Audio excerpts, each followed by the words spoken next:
Welcome to our video journey where we explore the fascinating world of pronunciation, unraveling the mysteries behind each word and its usage. In this video, the word is AC. AC. AC.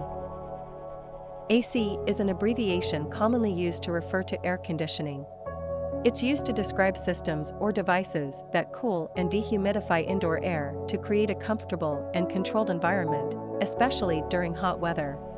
Here are some examples. Example number 1. During the scorching summer months, the AC in our office provides a welcome respite from the heat.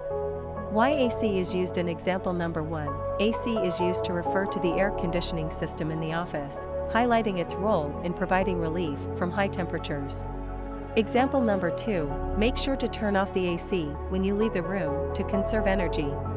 Why AC is used in example number 2. AC stands for the air conditioner, and it's used to emphasize the importance of energy conservation by switching off the cooling system when not needed. Stay tuned for more linguistic wonders and join us in unlocking the magic of language. Thanks for watching, and until next time, keep speaking, writing, and embracing the beauty of words.